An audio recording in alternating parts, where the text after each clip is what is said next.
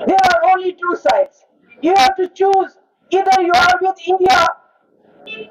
with the constitution of this country, with the federal system of this country, with the rights guaranteed to the people of India, guaranteed to the people of Jammu and Kashmir under the constitution of India, or you are against India. When I say India, I am not talking about the opposition alliance. I am talking about the country India. So that's my point.